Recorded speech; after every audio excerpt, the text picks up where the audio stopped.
It's so shit. First മൂവീനെ pointless ആക്കി. First movie കണ്ടാണെങ്കിൽ ഇത് ഒരിക്കലും കാണരുത്. പടം it's not as good as first, എന്നാലും performance is really good. Joker എന്നുള്ള മൂവി ആക്ച്വലി ജോക്കർ എന്ന പേരിനെക്കാട്ടിലും എനിക്ക് തോന്നുന്നു ആർദർ ഫ്ലക്ക് എന്നുള്ള പേരായിരിക്കും ഈ സിനിമയ്ക്ക് യോജിക്കുന്നത്.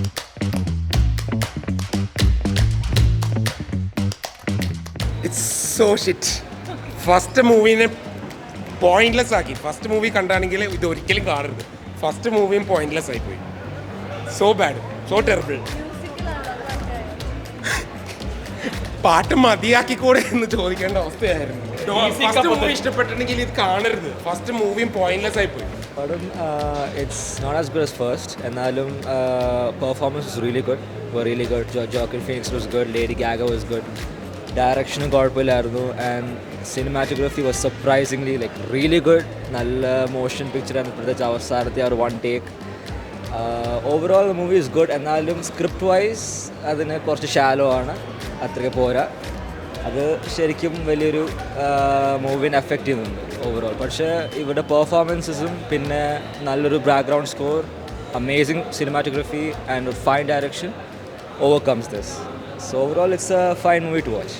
ജോക്കർ എന്നുള്ള മൂവി ആക്ച്വലി ജോക്കർ എന്ന പേരിനെക്കാട്ടിലും എനിക്ക് തോന്നുന്നു ആർദർ ഫ്ലക്ക് എന്നുള്ള പേരായിരിക്കും ഈ സിനിമയ്ക്ക് യോജിക്കുന്നത്. കാരണം ആർദർ ഫ്ലക്ക് എന്നുള്ള ആ ഒരു പെർട്ടിക്കുലർ ക്യാരക്ടറിൻ്റെ മാനസികാവസ്ഥയാണ് സിനിമ കാണിക്കുന്നത്. നമുക്കറിയാം, ഒരു ഡ്യുവൽ പേഴ്സണാലിറ്റി ജോക്കർ എന്നുള്ള വേഷത്തിൽ വയ്ക്കുമ്പോൾ പവർഫുൾ ആവുന്ന മനുഷ്യനും, എന്നാൽ ജോക്കർ അല്ലാതിരിക്കുമ്പോൾ തീരെ വൾണറബിൾ ആയിരിക്കുന്ന സാധാരണ ഒരാൾക്കാർ. അപ്പം ആ സിനിമയുടെ മെസ്സേജ് തന്നെ അതാണ്, world wants to see Joker. അതായത് അത് ആക്ച്വലി ഉദ്ദേശിക്കുന്നത് നമ്മളെയും കൂടിയാണ്.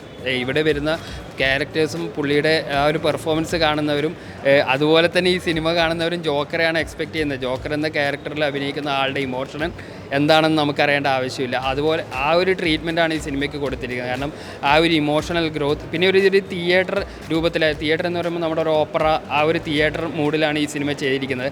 എത്രത്തോളം ഡൈജസ്റ്റീവ് ആവുമെന്ന് അറിയില്ല. കാരണം അങ്ങനെയുള്ള ലവ് സ്റ്റോറീസ് മുമ്പ് വന്നിട്ടുണ്ട്, ഫുള്ളി മ്യൂസിക്കലായിട്ടുള്ള. അപ്പോൾ ഫുള്ളി മ്യൂസിക്കലായിട്ടുള്ള ഒരു സ്റ്റോറി എന്ന് പറയുമ്പോൾ ജോക്കറായിട്ട് മിക്സ് ചെയ്ത് വരുമ്പോൾ ഭയങ്കര ഒരു മിസ്മാച്ചായിട്ട് ചിലർക്ക് തോന്നാം. കാരണം നമുക്കറിയാം, വൈൽഡായിട്ടുള്ള ഭയങ്കര റോ ആയിട്ടുള്ള ആക്ഷനാണ് ജോക്കർ ക്യാരക്ടറിൻ്റെ പ്രത്യേകത. പക്ഷേ അതിൽ നിന്നൊക്കെ മാറി ആർദർ ഫ്ലക്ക് എന്നുള്ള ഒരു ക്യാരക്ടറിൻ്റെ ആർക്ക്, അതിൻ്റെ ഒരു കംപ്ലീഷൻ എങ്ങനെയാണ്, പിന്നെ ക്ലൈമാക്സിലേക്ക് വരുമ്പോൾ ഒരു മകനെക്കുറിച്ച് അങ്ങനെ ഒരു കണ്ടിന്യൂ ചെയ്യുന്ന ഒരു ചെറിയ ഹിൻ്റ് ഇട്ടിട്ടാണ് പടം അവസാനിക്കുന്നത്. എന്നിരുന്നാൽ തന്നെയും സാധാരണ സിനിമകളുടെ, ജോക്കർ സിനിമകളുടെ ഒരു ആക്ഷൻ ആർക്കിൽ വരുന്നതല്ല സിനിമ. ആർദർ ഫ്ലക്ക് എന്നുള്ള ജോക്കറിന് പുറകിലിരിക്കുന്ന യഥാർത്ഥ മനുഷ്യൻ്റെ ഇമോഷനിലൂടെയാണ് സിനിമ കടന്നു പോകുന്നത്. ആ ഒരു കോൺഫ്ലിക്റ്റിലൂടെയാണ് സിനിമ കടന്നു പോകുന്നത്. ഒരു വ്യത്യസ്തമായ അനുഭവം എന്ന രീതിയിൽ പുതിയ ജോക്കർ വേറെ തന്നെ ഒരു എക്സ്പീരിയൻസ് ആയിരുന്നു. പ്രത്യേകിച്ച് വളരെ മീനിങ് ഫുൾ ആയിട്ടുള്ള ലിറിക്സാണ്.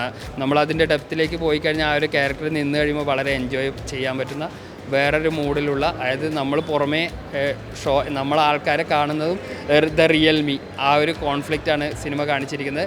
അങ്ങനെ ഒരു ആംഗിളിൽ നോക്കിയാൽ തീർത്തും ഇഷ്ടപ്പെടാവുന്ന ജോക്വിൻ ഫീനിക്സിൻ്റെ അതിഗംഭീര പെർഫോമൻസാണ് എടുത്തു പറയേണ്ടിയിരിക്കുന്നു. വേറൊരു ലെവലിലേക്ക് ജോക്കർ എന്ന ക്യാരക്ടറിലൂടെ, ആർദർ ഫ്ലക്കിൽ എന്ന ക്യാരക്ടറിലൂടെ വേറൊരു ലെവലിലേക്ക് അദ്ദേഹം ആ കഥാപാത്രത്തെ ഉയർത്തിയിട്ടുണ്ട്. നല്ലൊരു തിയേറ്റർ വാച്ചായിരുന്നു സിനിമ.